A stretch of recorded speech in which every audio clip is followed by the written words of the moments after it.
আমাকে নিয়ে বলে আমি শাড়ি কিনেছি, গহনা কিনেছি। 26 বছরে আমি কোনো গহনা কিনি নাই, আমার একটা নাক ফুলো নাই স্বর্ণের। যেদিন ওনার জরিপ আসলো যে আপনাদের কি কি আছে, জমি বাড়ি গাড়ি, আমাকে বলে আপনার কয় ভরি স্বর্ণ আছে। আমি বলছি আমার একটা নাক ফুলো নেই। আলহামদুলিল্লাহ আমার হাজবেন্ড, আমার স্বামী বেঁচে আছে। আমাদের বাড়িও নাই, আমাদের কিছু আছে, ব্যাংকে 10 টাকা নাই, বাড়িও নাই। আমরা কোথায় থাকি? বাংলোতে। তা আমাদের লোভও নাই, আমার ছেলে নাই, আমার 2টা মেয়ে। আপনাদের মেয়ে বিয়ে দিবেন, পরের ঘরে চলে যাবে না? আমার সম্পত্তি লাগবে, তাহলে আমি কি করবো অবৈধ সম্পত্তি দিয়ে? আমরা চাই যাই আসুক সবকিছু যেন আপনাদের মাঝে বিলীন হয়, আপনাদের দেশে উন্নয়ন হয়, এটাই চাই। আমি আমার হাজবেন্ড এবং আপনাদের এমপি সাহেবের সহধর্মিনী, এটা আমার বড় পরিচয়। এর চেয়ে বড় পরিচয় আমি আর কিছু আপনাদের চাই না। সবাই প্রতিদিন আতঙ্কে থাকে, লেখালেখি করে আমার বিরুদ্ধে যে আমি দুর্নীতি করতেছি। ওনার পাশে থেকে আমি আবার এমপি হতে চাই, অনেক কিছু হতে চাই, সব ভুল ধারণা। আমি কিছুই হতে চাই না। আমি শুধু নাসির চৌধুরীকে নিয়ে যারা বলেছে উনি কিছু করতে পারবে না, উনি অসুস্থ, উনি মরে যাবে, উপনির্বাচন করবে, অনেক কিছু স্বপ্নে বিভোর, তো তাদের জন্য আমি ওনার ডান পাশে থেকে আপনাদের জন্য কিছু করে যেতে চাই। উনি অসুস্থ, ঠিক আছে, ওনার বয়স হয়েছে। আর যে অবিচার অত্যাচারের যে শীত ছিল 2.5-3 বছর, সবাই জানে। আমি বলবো তাকে আয়নাঘর থেকে আমি নিয়ে গিয়েছি, সেটা আপনারাও জানেন। আমি সব গ্লানি দুঃখ সবকিছু মুছে আপনাদের সামনে দাঁড় করেছি, আপনাদের পাশে আমি ওনার বিশ্বস্ত হাতিয়ার হিসেবে দাঁড়াতে চাই। আজকে ধীরাই বাজার নিয়ে যে কথা হলো, ধীরাই বাজারে যে সুবিধা অসুবিধা জনগণের, আমি ওনার পাশে থেকে প্রত্যেকটা কাজ সুন্দরভাবে করতে চাই। প্রথমত বলেছে এই বাজারে কোনো টয়লেট নাই। আমি বলবো আপনারা জায়গা এবং কোথায় করতে হবে আপনারা ঠিক করেন। আমি আজকে ইউনো এবং পিআরওকে ডাকবো, ডেকে কথা বলবো।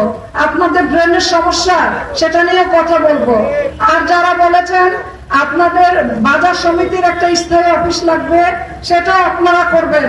আর আমার একটা আবদার এমপি সাহেবের কাছে, যেহেতু এমপি সাহেবের কোনো স্থায়ী অফিস নাই, একটা ছোট্ট দোতলা একটা রুম, অফিস রুম, যে ধীরাই বাজার থেকে ওনার রাজনীতি শুরু হয়েছে, আমি বলবো যদি খাস জমি পাশে থাকে ওইখানে যেন স্থায়ী একটা বিএনপির অফিস হয় এবং নাসির চৌধুরীর নাম আমি ওনার কাছে আবদার করলাম, তো এটা যেন বাস্তবায়িত হয়। আর যেটা বাজার, যারা ছোট ছোট বাজার নিয়ে বসেন, 2 দিন পর পরে উঠিয়ে দেওয়া, রাস্তার জন্য সমস্যা হয়, তাদের জন্য আমি বলবো খাস জমি কোথায় আছে আপনারা সবাই মিলে ঠিক করেন। এই জায়গায় যেন একটা ধীরাই বঙ্গ বাজার হয়। তো আমি আপনাদের সহযোগিতার জন্য এমপি সাহেবের পাশে আছি। এমপি সাহেব যে অবস্থায় আছেন, যে অবস্থা অবহেলাতে সে শারীরিক অসুস্থ একটু হয়েই গেছেন, তো ওই জায়গাটাতে আমি দাঁড়াইতে চাইছি, ওই জায়গাটাতেই এসে আপনাদের সাথে বসে সবকিছু করতে চাইছি। যদি আপনারা আমাকে পাশে রাখেন আমি আপনাদের পাশে আসব এবং আপনাদের সুযোগ সুবিধা ভালো মন্দ এই বাজারের যা আছে সব আমি দাঁড়িয়ে থেকে করবো। আর একটা কথা বলবো, আমাদের যে রুটি অভিযান আছে ও অত্যাধিক ট্যালেন্ট এবং সবকিছু, সব কাজ কাম সবকিছুতে অনেক সময় দেখা যায় এমপি সাহেব হয়তো বলতেছে না, ওকে বলে দেয় যে তুমি অমুক জায়গায় কথা বলো, এখানে বলো। তা আমি ওই জায়গাটায় বলবো আপনারা রুদ্রকে পাশে রাখেন। আপনাদের এই ধীরাই বাজার কিভাবে উন্নয়ন করতে হবে, উন্নত করতে হবে, কোথায় কি করতে হবে, ওকে নিয়ে বসে সভা পরামর্শ করে আমাদের যে নেতারা আছে সবাইকে নিয়ে পাশে থেকে কাজ করে আমরা আপনাদের পাশে আছি। রাস্তা বড় করতে হলে তো জায়গা লাগবে না? তাহলে আপনাদের সম্মতি যদি হয় তাহলে আপনার সব জায়গায় সবাইকে নিয়ে কাজ করে রাস্তার কাজটা উন্নয়ন করব। আর স্ট্যান্ডটা কোথায় বসবে, কোথায় হলে ভালো হয় আপনারা আমাদেরকে জানান, আমরা আপনাদের পাশে আছি। আমাকে নিয়ে অনেক লেখালেখি হয়, আমি দুর্নীতিবাজ, আমি থানা ইউনো সব জায়গায় বন্ধ করে রেখেছি। আরে কি বন্ধ করেছি থানা। আমার ভাইরা, আমার গরিব অসহায় মানুষরা যেন কোনো ঝামেলার সৃষ্টি না হয়। থানা একটা জিডি করতে যায় টাকা লাগে, থানা একটা কেস করতে যায় দুনিয়ার কাহিনী করে, পঞ্চায়েতের বিচার হয় ওদেরকে নাজেহাল করে, এই দল ওই দল সবাই টাকা চায়, মাঝখানে তারা অসহায় পড়ে, সেটা আমি বলেছি। এখনো আপনাদের ওসি সাহেব এসেছে, ওনার কাছ থেকে আপনারা পরবর্তীতে জেনে নিন ওনার সাথে আমাদের কি কথা হয়েছে, আমি কি চেয়েছি এই দিনের জন্য, এই সাল্লাবাসীর জন্য, সাল্লাবাসীকেও বলেছি সবাইকে। এই জন্য এখন আমাকে বলে আমি নাকি দুর্নীতি করি।